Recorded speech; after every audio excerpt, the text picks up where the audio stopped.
Enia Espinel y Washington Yepes comparten un diálogo con el invitado. En Punto Noticias hablamos de...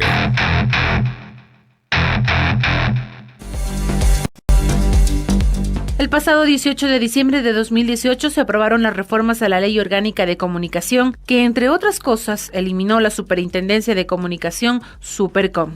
Sin embargo, 1 año y 40 días después, el Ejecutivo aún no ha remitido el reglamento de aplicación de la normativa. Entre las reformas planteadas, se encargó al nuevo Consejo de Regulación, Desarrollo y Promoción de la Información, Cordicom, formular políticas públicas que garanticen la protección a los trabajadores de la comunicación. De esto y otros aspectos sobre el rol de gobierno en los medios de comunicación lo hablaremos con el analista político David Chávez.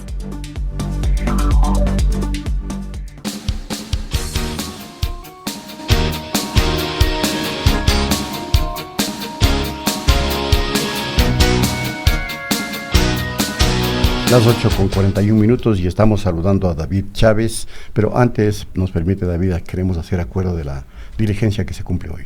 Los doctores Henry Cáliz, Javier Barriga y Patricio Vaca, repito, los doctores Henry Cáliz, Javier Barriga y Patricio Vaca serán los jueces en el caso de Pichincha Universal en esta audiencia de apelación que está prevista para este día a partir de las 14:30 en la sala penal de la Corte Provincial de Justicia de Pichincha. Recordamos estos nombres porque en manos de estas 3 personas está el que prevalezca el respeto a la libertad de expresión, de información, valores fundamentales de los derechos humanos. Los doctores Henry Cáliz, Javier Barriga y Patricio Vaca. Señores, en sus manos está que en el país exista libertad de expresión, que en el país se respeten los derechos humanos.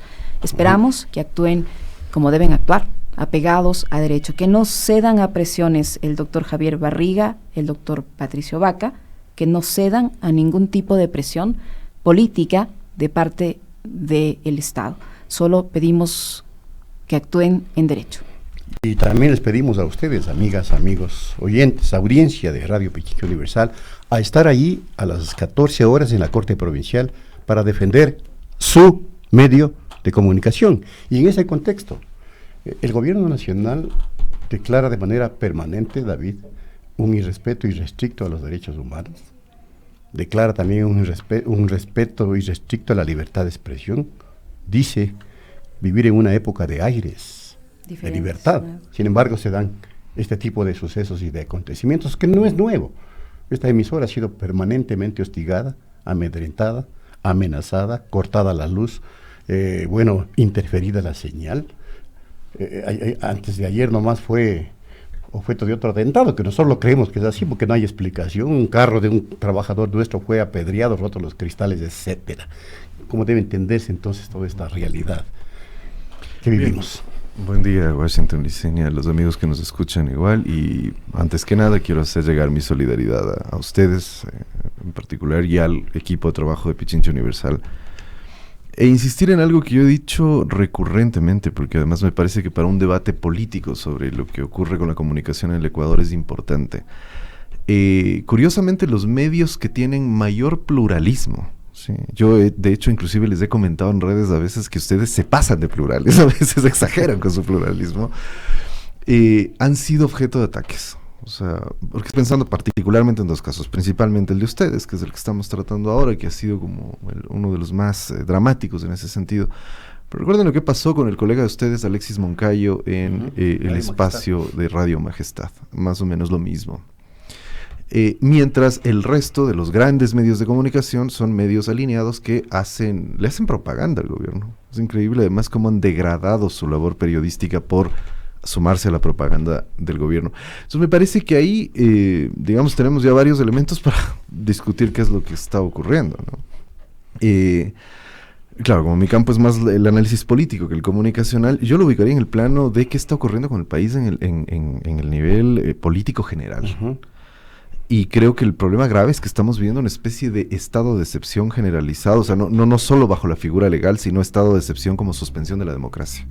O sea, estamos viviendo esta cosa rara. Siempre se dijo, los críticos, estos trasnochados de los Vargas Llosa boys, digamos, siempre dijeron que los progresismos eran dictaduras del siglo XXI, ¿no? Uno puede cuestionar elementos autoritarios de esos gobiernos, indudablemente, pero no puede decir que eran dictaduras. Es decir, había oposición, había medios de comunicación opositores. Piensa en el caso ecuatoriano. La enorme diferencia en términos políticos es que las voces disidentes en el caso del gobierno de Correa, más allá de los excesos que haya cometido, eran los grandes medios de comunicación. Esas eran las voces disidentes. Es decir, ahí había casi, si uno quisiera, yo creo que ni siquiera era así, un contrapeso entre la comunicación pública y la comunicación de la oposición. El problema actual es que las condiciones no son nada simétricas en ese sentido. Los medios de comunicación críticos del gobierno son muy, muy pocos y son además medios que en términos del poder comunicativo y de manejo de información que tienen, son mucho menores. O sea, no muy representativos.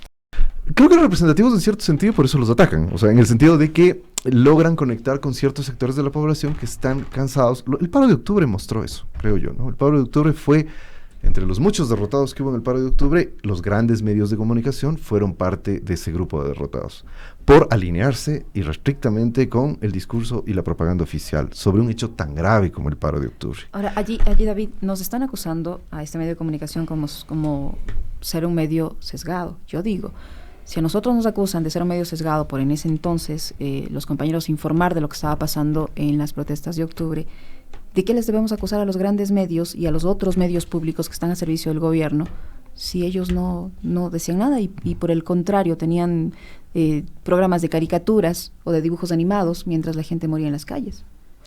Sí, ¿dónde está el sesgo? Ahí exactamente, no hay un es que sesgo, el problema es que, a ver, ahí habría varios elementos a aclarar, ¿no? O sea, el primero aquello de que se dice que hay ciertos medios que son imparciales, objetivos y no sé qué, eso no existe. Y hay otros que no lo son y que son sesgados, ideológicos y no sé qué. Claro, efectivamente eso no existe. Todo medio de comunicación tiene una línea editorial y ahí se establecen los parámetros ideológicos, políticos, etcétera. Ahora, eso, y ahí es donde yo creo que debemos promover un debate muy fuerte en relación a esto para que tampoco la gente se confunda sobre lo que ocurre con los medios de comunicación. Eso es una cosa. Otra cosa es mentir, desvirtuar u ocultar información. Es decir, si yo digo en el paro de octubre hubo represión y aquí están las cifras de muertos, que ahora intenten ahí en un intento ridículo ocultar eso con lo que está haciendo ahora el Ministerio del Gobierno, y muy a mi pesar, yo vengo de la academia, vengo de las universidades, me da una enorme tristeza que una universidad, no sé si sea precisamente por su calidad académica, pero es una universidad, y que una universidad se preste para el juego del gobierno me produce una enorme pena de a dónde le has llevado al gobierno a este país. Bueno, haciendo abstracción de eso, digo, una cosa es que uno tenga una posición ideológica, otra cosa es que se relaten hechos objetivos. Lo que estaba ocurriendo en el paro de octubre es que los grandes medios de comunicación que protegen al gobierno, efectivamente, estaban pasando dibujos animados, estaban ocultando lo que estaba ocurriendo. Yo quiero insistir en aquello porque creo que con estas bolas de humo que lanza el gobierno se trata todo el tiempo de ocultar. Es el evento más represivo que ha tenido el Ecuador en su historia democrática, haciendo excepción del gobierno de León Febres Cordero. O sea, hemos tenido un número muy, muy importante de movilizaciones, levantamientos populares, insurrecciones, lo que sea, y nunca hemos tenido ese número de muertos, heridos, mutilados, presos ilegalmente, apaleados en las calles. Discapacitados, porque la gente que perdió un ojo se queda en discapacidad. Exactamente. Entonces, ¿qué es lo que ocurrió? Y ahí yo creo que hubo porque sí, la comunicación al final es un campo de disputa y de combate político también. En un evento como ese, creo que los medios de comunicación estaban en un dilema, digamos. O relatamos lo que está ocurriendo, que inevitablemente se traducía en un cuestionamiento al gobierno, es decir, mostrar la represión que estaba ocurriendo. Era cuestionarlo, pero era mostrar los hechos objetivos. Esto no era decir yo soy de izquierda y estoy en contra del gobierno. Y no. Es decir, aquí hay unos grandes medios que están ocultando la información. Mientras ellos estaban ocultando la información, los medios alternativos, los medios más pequeños, digamos, empezaron a mostrar lo que estaba ocurriendo. Entonces me parece que lo de fondo y lo que incomoda al gobierno es que estos medios hayan hecho eso. Que Pichincha Universal, que los medios digitales, recuerden las expresiones que tuvo la inefable María Paula Romo contra Wambra Radio, por ejemplo. Uh-huh. ¿Sí? Y ahí fue, sí, sus fake news, les dijo, alguna cosa así. Y era como, ¿qué estaba haciendo Wambra Radio? ¿Qué estaba haciendo Pichincha Universal? Voces, Radio Ilumen, en las calles, transmitiendo, bueno, igual que Eretea, con quien también se Claro, fue, digamos, para claro, usar otro también ejemplo, también ¿no? la Los acusó medios de- internacionales, porque yo lo pude ver, lo seguí muy, muy de cerca, todos los medios, lo que estaban haciendo es poniéndose en las calles para mostrar lo que estaba ocurriendo. A veces, yo recuerdo, muchas de las transmisiones eran, inclusive, ni siquiera o sea, duraban mucho, ¿no? Transmisiones de mucho tiempo, para que no esté el argumento de que las recortaban, las editaban, transmisiones de mucho tiempo, a veces inclusive sin comentario, Sí, solo el video de lo que estaba ocurriendo. Mientras los medios ocultaban, porque además yo sí quisiera decir esto, este penoso, patético intento del gobierno por desvirtuar la represión de octubre con esto del nombre del muerto que no aparece, no sé qué, se están refiriendo a quien murió en el puente San Roque, Ajá. en donde al parecer hubo ahí un doble registro a su nombre, alguna cosa parecida. Es la persona que murió en semejantes condiciones. ¿Quién informó de eso? Los medios alternativos. ¿Dónde circuló ese video tan doloroso? Porque creo que para la mayoría de nosotros ha sido muy doloroso e impactante. En los medios alternativos. Eso ocurrió mientras los medios, además porque lo supimos, hay una conversación de tragos, un par de periodistas dijeron que en esos días recibían línea del gobierno, los grandes medios, los medios alineados con el gobierno. Era el gobierno el que les daba la línea editorial. Ahora lo sabemos por lo que está ocurriendo con Pichincha Universal. Además, en el gobierno son los militares los que están dando la línea editorial, la línea judicial, la línea... Dios santo, si eso no se aproxima y se parece mucho a una dictadura, yo no sé qué otra cosa va a hacer. Vuelvo sobre lo que decía inicialmente. Creo que esto que dicen los Mario Vargas Llosa Boys de las dictaduras del siglo XXI se aplica perfectamente a los gobiernos de derecha que han asumido el control ahora en América Latina después de el fin de ciclo, como se le llamó al fin de ciclo progresista. Quisiera anotar solo un elemento más, podemos, supongo que hablar más sobre esto, pero el Ecuador está en una deriva muy preocupante en el sentido que se va aproximando, de manera muy preocupante, insisto, a un escenario parecido al de Bolivia. Es decir, los procesos, aunque no iguales, pero las formas de operar de los poderes que asaltaron el Estado, que establecieron un estado de excepción, es decir, la democracia es opcional, respetar la democracia es opcional, es lo que yo he llamado acá en el Ecuador la doctrina de Trujillo, ¿no? El inefable doctor Trujillo nos dejó enseñando que cumplir con la Constitución, cumplir con el debido proceso, etcétera, es opcional, que si se trata de perseguir a quienes yo considero que son mis enemigos políticos, a quienes yo considero que debo destruir jurídicamente, humanamente, personalmente, cualquier mecanismo es válido y lo hago con todo cinismo. Eso es otro de los signos de este gobierno, ¿no? De estos gobiernos, insisto, no es un fenómeno solo de Ecuador. A mí me parece que cuando uno ve a Áñez y ve a Moreno, se parecen mucho, en muchos niveles, desde el coeficiente intelectual hasta un montón de otras cosas en las que uno ve unas similitudes del proceso político. Y advierto sobre eso porque lo que puede ocurrir en el transcurso de este año nos puede llevar a un escenario muy complejo en donde tengamos algo parecido a lo que está ocurriendo en Bolivia. Ahora, claramente, o de pronto, o suspicazmente, mejor dicho, se podría pensar que la medida que se toma justo en esta coyuntura en contra del Pichincha Universal es una suerte de advertencia, y es la pregunta que te hago, David. Es una suerte de advertencia a los otros medios de comunicación que todavía no han sido cerrados o que no han pretendido ser cerrados ante la avalancha de medidas y de decisiones que se vienen y que se anuncian desde el régimen y que obviamente van a provocar nuevamente una reacción social muy fuerte, poderosa, no sé si similar a la de octubre, pero va a haber reacción social. Y entonces, desde mi punto de vista, es una clara advertencia. Si salen a cubrir, si salen a transmitir de manera objetiva, a trabajar, les va a pasar lo mismo que a Pichincha Universal. Les vamos a cerrar. No sé si es que equivale o no el análisis que acabo de manifestar. Te pregunto. A ver, sí, yo en principio estoy de acuerdo con esa perspectiva de Washington. Es decir, digamos, retomando lo que yo decía hace un momento, es muy factible un escenario como ese. Ojalá que no. Ojalá que este país requiere volver pronto a la democracia. Yo creo que nos va a tocar esperar. Sobre esto quiero decir algo importante, además, a propósito, que creo que es necesario que la ciudadanía reflexione sobre esto. Pedir que un gobierno salga no es ser golpista. O sea, si yo no estoy con por ejemplo, yo voté por este gobierno y yo no voté para que haga esto. Yo no voté para que produzca la represión de octubre o para que cierre Pichincha Universal. Yo puedo reclamar que ese gobierno tiene que salir.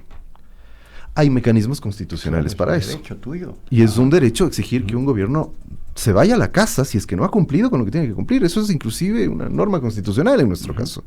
Se puede hacer revocatoria del mandato, está la muerte cruzada, hay mecanismos constitucionales. Golpe de Estado es cuando Bolivia. Pues que insisto, además el señor Lenín Moreno, la señora María Paula Romo, el señor el aguaterito, ¿cómo le dicen? El señor Michelena, el señor Torero. Todos ellos tendrían que mirar a su buena amiga Yanine Áñez y preguntarle qué hizo para saber lo que es un golpe de Estado.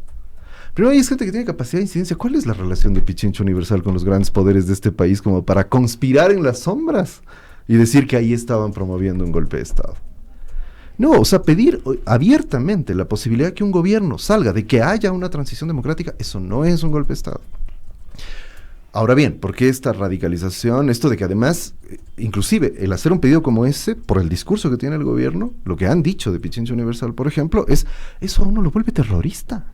¿Te imaginas? O sea, es decir, y en el entendido, no estoy diciendo que aquí en Pichincha se haya dicho eso, quizá hubo gente que lo dijo, hay gente entrevistada, no digo que ustedes lo hayan dicho, pero inclusive si ustedes lo hubieran dicho como periodistas, eso no es un delito. O sea, es un delito porque además nadie conspira en micrófono abierto, pues. O sea, nadie hace golpe de Estado en micrófono abierto. O sea, por Dios, respeten un poco nuestra inteligencia. O sea, nadie conspira por Twitter, como se ha insinuado, y por eso se apresó de manera arbitraria a Paola Pavón, a Virgilio Hernández, a Cristian González, en fin. Entonces nadie conspira, ni en Twitter, ni a micrófono abierto, para hacer golpes de Estado, para empezar. Ahora, ¿por qué esta radicalización en el discurso del gobierno y en el discurso de la derecha? O sea, cualquier cosa es terrorismo, o sea, salir a protestar, terrorismo, poner un tuit, terrorismo, ¿no? Ese siempre es un síntoma de un gobierno que va a profundizar y agudizar su deriva autoritaria. Eso es... Recuerden, y el hecho de que se dé más presupuesto en un estado de crisis, en un estado que está absolutamente empobrecido, como dicen ellos, con sus cifras económicas, de culpabilizar al paro de la falta de metas en materia de vivienda, de la crisis económica, de las reservas internacionales. El paro resulta ahora que es culpable de todo. Sí, pero en medio de esa crisis económica se desperdician más de $1 millón en campañas comunicacionales de la presidencia durante el paro. Se compra armamento para reforzar, entre comillas, la seguridad ciudadana a través de Fuerzas Armadas, preparándolas con este discurso antirrepresión, de insurgencia, el hecho de que se investiguen a medios a través de unidades de la Fiscalía de Delincuencia Organizada. Eso se encasilla en toda esta política que tú dices represiva que se va a continuar. Sí, indudablemente. Yo creo que, lo que están haciendo es precisamente abonando el terreno para continuar con esa política. A estas alturas, cualquier gobierno democrático, a estas alturas, por lo menos habría empezado dos cosas. Ahora que se están quejando de lo que se están quejando, por lo menos una investigación seria, independiente, con resguardos internacionales, etcétera, de las responsabilidades sobre el paro de octubre. Una especie de comisión de la verdad, ¿no? En lugar de negar lo que ocurrió, que es lo que están haciendo. Habrían empezado algunas políticas mínimas de reparación. Yo no he oído al gobierno disculparse con las víctimas del paro. Lo que han salido hasta ahora es a insultarlos a veces, a decir que son terroristas o a este tipo de cosas. Entonces me parece que todo eso, la pregunta obvia es ¿por qué mantenerse en una posición inflexible como esa, ¿no? Que ha sido una característica de este gobierno. Es fantástico lo demagógico. Por otro lado, que llamar es este al diálogo, gobierno. a la pacificación. Exactamente, es a lo que iba, porque eso es fabulosa la demagogia de este gobierno, que es muy típico de la política en el Ecuador. O sea, digo, una cosa es la que digo, otra cosa es la que hago. O sea, es decir, digo de dientes para afuera que soy el gobierno del diálogo, el gobierno de la ternura, el gobierno de la reconciliación, y provoco la represión más salvaje de la que hemos tenido memoria en las últimas décadas. Y además digo que defiendo la libertad de expresión, pero cierro medios de comunicación. Ahora, claro, ¿por qué se puede hacer esto? Porque no olvidemos que el blindaje de los grandes medios de comunicación le permite hacer eso. Es decir, le permite construir... Uno mira los editoriales, por ejemplo, de los grandes medios cuando se refieren al tema de octubre y la línea básica de todos los editoriales, de cualquier periódico que uno coja, hay un intento de golpe de Estado, promovido por el correísmo y no sé qué cosas. Entonces, claro, dices, cuando esa es la opinión pública, está legitimado el gobierno para llevar adelante esta lógica autoritaria y profundizarla. O sea, yo creo que entendieron que tienen los blindajes suficientes como para posicionar una política represiva y autoritaria que además les va a ser necesaria. Es decir, los acuerdos con el Fondo Monetario todavía están pendientes, tienen que cumplir con ello. Han venido advirtiendo, porque además esa es una estrategia interesante, el gobierno siempre van advirtiendo con anticipación, ¿no? No dicen muy bien qué es lo que van a hacer, pero van advirtiendo. Recuerdan, antes del paquetazo de octubre, empezaron a posicionar como globo de ensayo esto del IVA, ¿no? Y era, vamos a subir el IVA, vamos a subir... Pero eso es crear el ambiente, ¿no? Para que venga algo y más o menos ir preparándolo. Y claro, creo que ahora lo que nos están haciendo todos es advirtiendo de que si toman medidas antipopulares de nuevo, un gobierno impopular toma medidas antipopulares de nuevo y la gente se levanta y la gente protesta, las medidas represivas van a continuar. O sea, sin duda, David, se nos agotó el tiempo, son las 9 de la mañana, no nos queda más que reiterar la invitación a que toda la audiencia, de ser posible, yo sé que están trabajando y todo eso, pero la mayor parte de la audiencia de Pichincha Universal está el día de hoy en la Plaza Argentinas, ¿no? Hay que recordarles que a las 14:30 en la Sala Penal de la Corte Provincial de Pichincha se realizará la audiencia de apelación en el caso Pichincha Universal, y el tribunal, que va a tener en sus manos la responsabilidad de preservar el derecho a la libertad de expresión y de información, parte fundamental de los derechos humanos, serán los doctores Henry Cáliz, Javier Barriga y Patricio Vaca. En las manos de ustedes, señores jueces, está el respeto de la libertad de expresión. En sus manos, en las decisiones que ustedes deben tomar con responsabilidad y sobre todo apegadas a derecho, sin ceder a presiones políticas. Señores Javier Barriga y Patricio Vaca, así como el juez Henry Cáliz, que son los que integran este tribunal. En sus manos está el futuro de la libertad de expresión. Bueno, ahí les quiero ver, como suele decirse popularmente, ¿no? Ahí les quiero ver. Hoy les quiero ver ahí en la Corte Provincial de Pichincha, 14 horas, toda Pichincha, toda Quito, ojalá pueda estar presente. Amigas y amigos, hasta el día de mañana.